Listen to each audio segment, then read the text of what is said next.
Marcus Washington had grown accustomed to the sideways glances and barely concealed smirks whenever he opened his mouth. His deep southern drawl, rich with the cadence of rural Mississippi, seemed to transform even the most mundane conversations into spectacles of condescension. At 38, he had learned to navigate boardrooms and academic conferences where his accent became an unwelcome announcement of his origins before his credentials could speak for themselves. The morning of September 15 started like any other at the International Development Institute in Geneva. Marcus arrived early, as was his habit, carrying his worn leather briefcase and a thermos of coffee strong enough to wake the dead. He had been working as a senior policy analyst for 3 years, his expertise in conflict resolution and humanitarian law earning him respect among those who took the time to listen past his pronunciation. But respect was not universal, and Marcus knew it. The snickers in the elevator, the raised eyebrows during presentations, the way conversations seemed to pause when he entered a room, all of it had become background noise in his professional life. He had learned to let his work speak louder than his voice, though the weight of constant judgment never fully lifted from his shoulders. That particular morning brought unexpected news. Director Elena Hartwell, a sharp-featured woman with silver hair and ice-blue eyes, called Marcus into her office with unusual urgency. The United Nations General Assembly was in session, and a crisis had emerged. The primary spokesperson for a crucial humanitarian resolution had fallen ill, and they needed someone who could step in immediately. Marcus, I know this is short notice, but we need you to present the findings on behalf of the coalition, Elena said, her fingers drumming nervously on her desk. The vote is scheduled for this afternoon, and there's no time to bring in anyone else. Marcus felt his stomach tighten. Speaking to his colleagues was one thing, but addressing the entire General Assembly was another matter entirely. He could already imagine the reactions, the whispered comments about the American with the thick accent who somehow found his way to the podium of the world's most prestigious diplomatic forum. "Are you sure there isn't someone else who could?" Marcus began, but Elena cut him off with a sharp shake of her head. "There's no one else with your depth of knowledge on this issue. You've been living and breathing this research for 2 years. The delegation from South Sudan specifically requested that you be the one to present. Given your work in their region last year," she leaned forward, her expression softening slightly. "I know what you're thinking, Marcus, but your voice matters more than your accent." As Marcus made his way to the United Nations headquarters, his mind raced through the presentation he knew by heart. The statistics were devastating: over 4 million people displaced by conflict, children recruited as soldiers, entire communities torn apart by violence that seemed to have no end. He had spent months in refugee camps, documenting stories that would make grown men weep, collecting evidence of atrocities that demanded the world's attention. The General Assembly Hall was already buzzing with activity when Marcus arrived. Delegates from 193 nations filled the curved rows of seats, their conversations creating a multilingual symphony that echoed off the chamber's distinctive green marble walls. Television cameras positioned strategically around the room would broadcast his words to millions of viewers worldwide.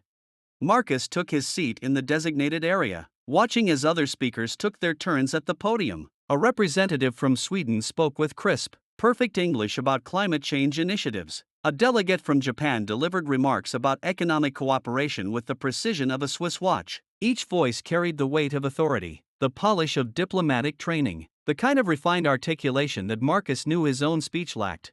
When his name was called, Marcus felt every eye in the room turn toward him. He rose slowly, his legs feeling heavier with each step toward the podium. Behind him, he could hear the subtle shift in the room's energy, the whispered exchanges that followed him like shadows.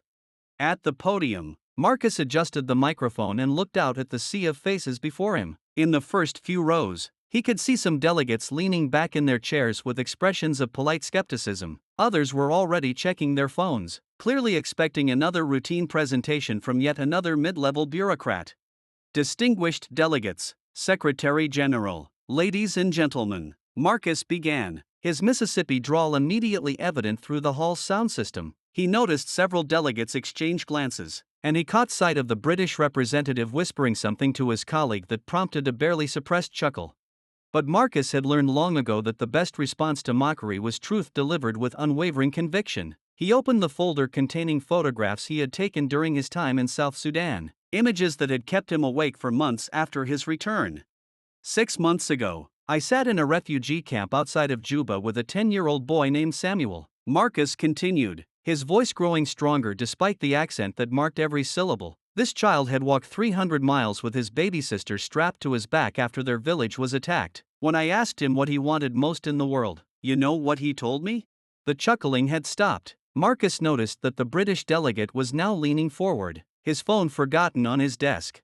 He said he wanted to go to school, not for food, not for safety, not even to find his parents who he hadn't seen in 8 months. He wanted to learn to read. Marcus's voice carried the weight of that moment, the memory of Samuel's eyes bright with hope despite everything he had endured. That boy represents just one of the 4.2 million people displaced by the ongoing conflict in South Sudan, and his story is far from unique.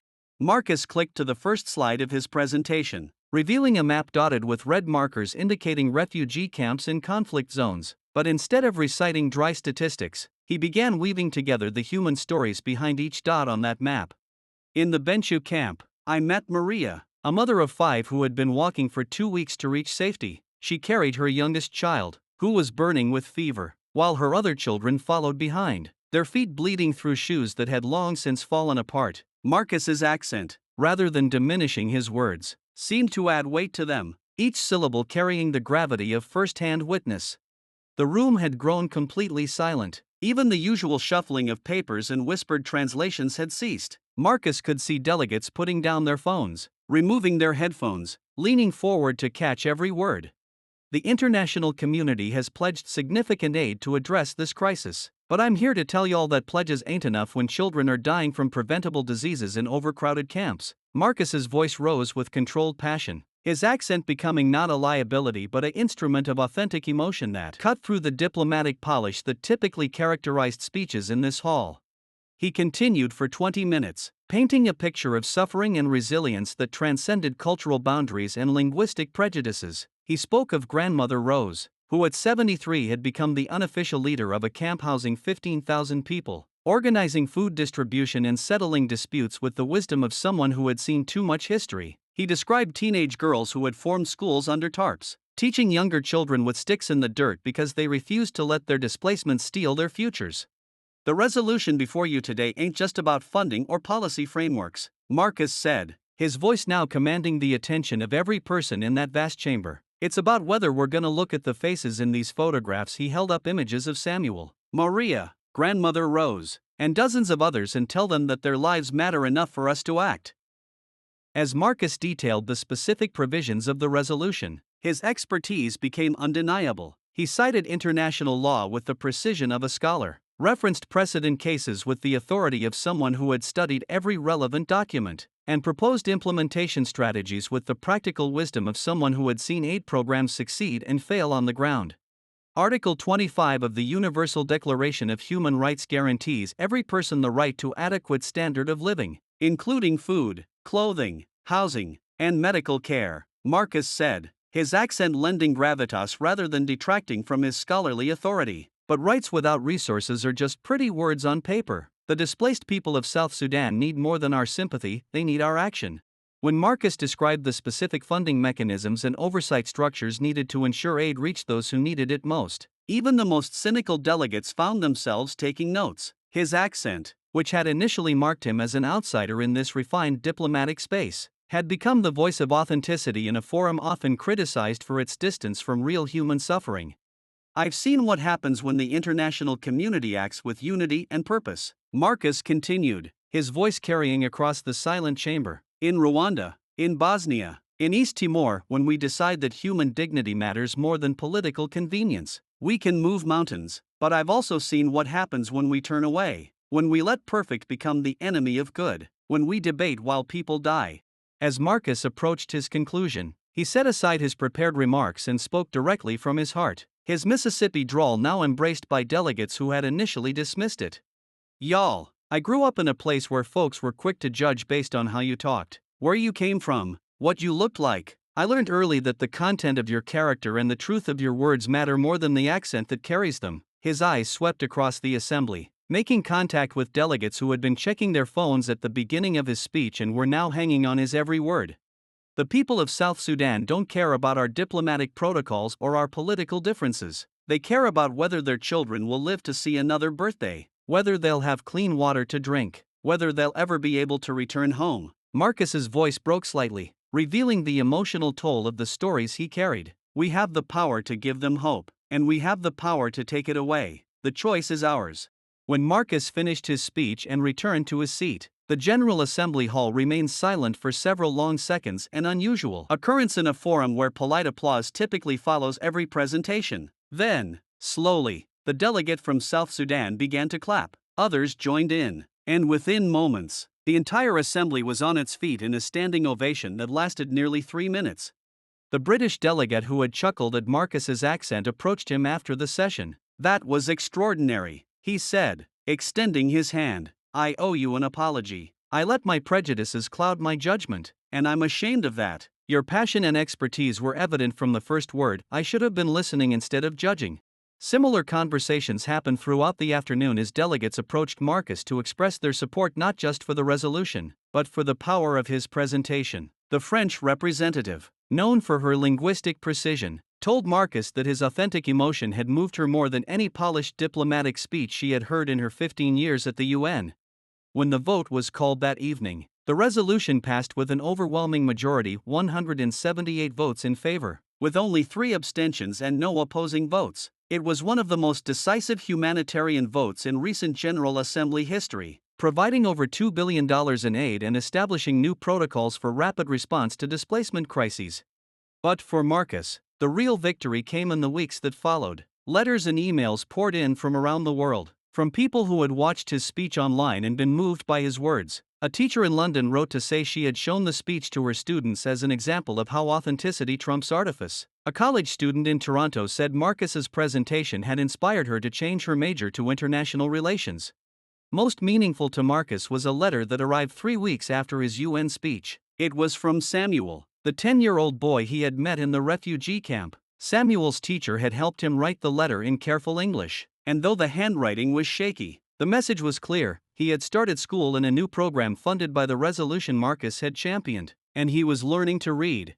The transformation in how colleagues treated Marcus was immediate and lasting. The same people who had once focused on his accent now sought out his opinions on complex policy matters. Conference organizers began requesting him specifically as a keynote speaker, not despite his background but because of the unique perspective and authentic voice he brought to international development work. Director Hartwell offered Marcus a promotion to lead the Institute's field operations, a role that would allow him to spend more time working directly with displaced populations around the world. "Your voice resonates because it's real," she told him. "In a field full of people who talk about problems from conference rooms, you've actually lived alongside the people we're trying to help. That authenticity is irreplaceable." Marcus accepted the position, but not before returning to South Sudan to check on the progress of programs established through the resolution. Walking through the same refugee camps he had visited months earlier, he saw new schools operating under proper roofs instead of tarps, medical clinics staffed with trained professionals, and food distribution systems that ensured no family went hungry. Samuel ran up to him during that visit, proudly showing off a book he was reading, a simple story about a boy who dreams of becoming a teacher. In halting but determined English, Samuel read aloud, his young voice carrying the same hope that had moved Marcus to speak so passionately at the United Nations. "Mr. Marcus," Samuel said when he finished reading, "my teacher says you talked to important people about us. She says your voice helped us get this school." Marcus knelt down to Samuel's eye level, his own voice thick with emotion. "Samuel, the important thing ain't how somebody talks, it's what they have to say. You keep reading, keep learning, and someday your voice is gonna help people too." As Marcus watched Samuel run back to his friends, he reflected on the journey that had brought him from a place of shame about his accent to a recognition that authenticity, in all its forms, was a source of strength rather than weakness. The mockery he had endured throughout his career had not disappeared entirely, but it no longer had the power to silence him. 6 months after his UN speech, Marcus received an invitation to address the World Economic Forum in Davos, where global leaders gathered to discuss the world's most pressing challenges. As he prepared for that presentation, he thought about all the times he had been tempted to modify his accent, to sand down the rough edges of his Mississippi drawl in order to fit in better among the international elite.